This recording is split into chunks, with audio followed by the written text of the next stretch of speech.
because we spin into the different areas about nature, finding inner peace through nature's classroom. Love that a lot, Doug. Go ahead. I want you to kind of get rolling on this thing because it's a big topic. I've got some notes here, but I want you to kind of set things up. You got about 3, 4 minutes to go here. Please set this episode up so people know what to expect. Well, I'll start with the fact that behind me on both sides is my trailer and my truck, and that's one of the places up north where I go and spend time. That's not camping to the fullest ruggedness.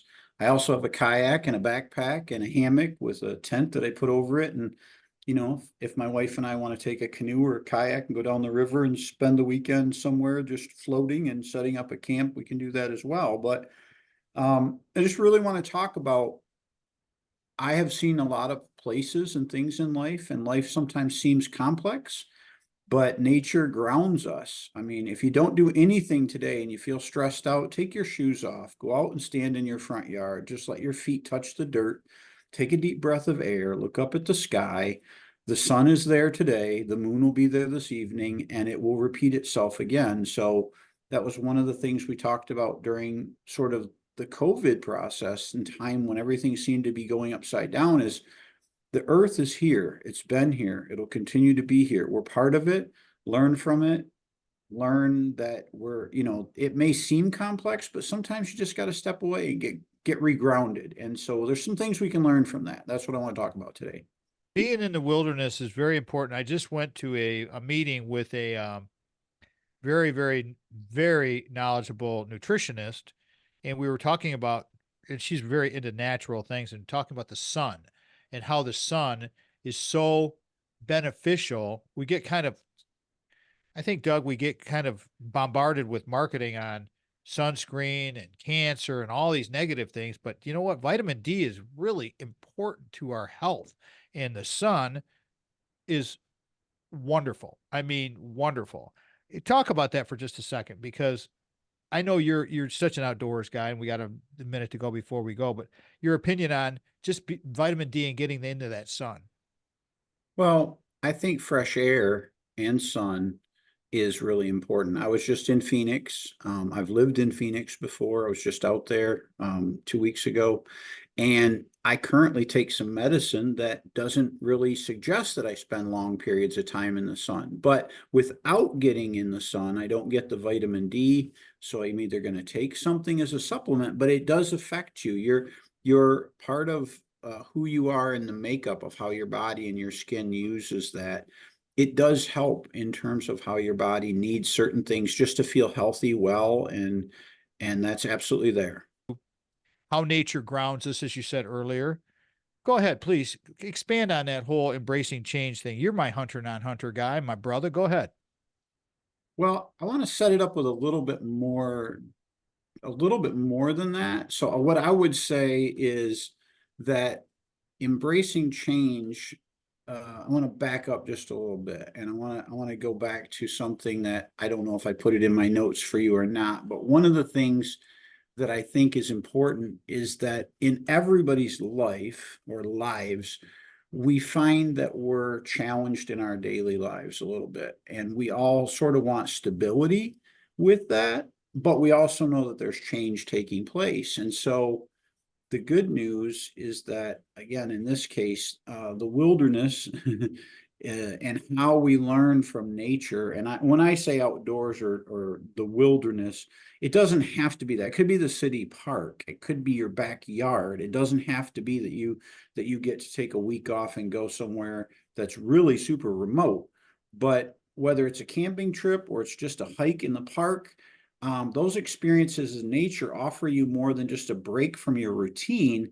They act as sort of a hidden curriculum that teaches you valuable lessons and allows you to translate them to the challenges that you encounter in your daily life. And when I say that, like I was just on the river walk in Mason not too long ago. I was on a bike ride, and it was calm. It was evening. It's a beautiful time of the year. There's no bugs out yet. I don't necessarily have a great love of mosquitoes, but it's early enough that you're not dealing with a lot. So my favorite time of the year to go for a walk, and you can, you hear the sounds of the river. you hear, occasionally wildlife or you see something. And then what happens is, much like how music, oftentimes people talk about using music when they study or to unwind. Music speaks to us at a level non-verbally that maybe we can't even put words around, but we know it's soothing, or it can unlock different things.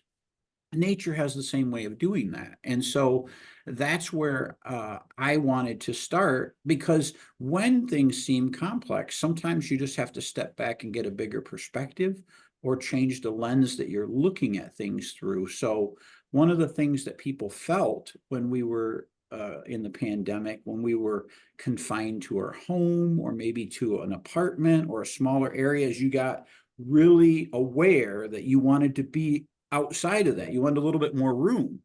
And so just going outside, that was a huge move for people, and a resurgence in outdoor enthusiasts doing everything from hiking or walking or kayaking. I mean, people wanted to be outside. It was approved, allowable. And at the same time, during that period, we just started to rediscover some things that even today, I watch people going out for lunch. I see more people walking on sidewalks during lunch, or taking breaks and just going for a walk, even if they're not with other people. And I'm like, that's healthy, that's well. And what happens is, they're getting away from that constant grind of whether it's a social media or a message. I was in a program a while ago where we challenged each other to get even farther away. So I would lock my electronics in my locker in the gym, and I would leave the gym and I'd go for a walk for an hour, just to say, what is it like to be away from all things, all electronics, for an hour? And it didn't start with an hour. And believe me, if you think it's easy, do it, because we get so used to it. My back pocket, or my pocket where my phone is, would feel like it was vibrating, and I'd reach down. I'm like, there's no phone there. It's a sensation that your body's beginning to be used to, and it's a pattern. Doesn't mean it's wrong, but we want to be aware of it and understand how to unwire it sometimes, because I do. I even move my phone away from where I sleep, so that when I go to bed, I'm not trying to sleep at a lighter level to listen for it. So nature helps us unlock some of those areas. So that's what I would say with the complexity. Doug Resseguie's my king. I mean, I love the guy so much. He's just so he is who he is. He is so real that you just have to just embrace the cat. And I do. And he's given me so much good advice. And when you stop taking advice from people and listening to people, and I don't care how old they are. I have friends that are a lot younger than me who offer advice all the time. And it's like, I want their input. I want to hear what they have to say. I love these people. And it's so incredibly, incredibly important to remember that everybody can add value at some point, and together we build a community and a culture of love and embracing all of life. Leave you with that, everybody. I'm Papa Tom. This is the Tom Matt Show. Thank you so much for doing what you do. Please subscribe, listen, pass us on, pay it forward, do all those good things. Until next time, peace out, everybody. Love y'all. Have a great day.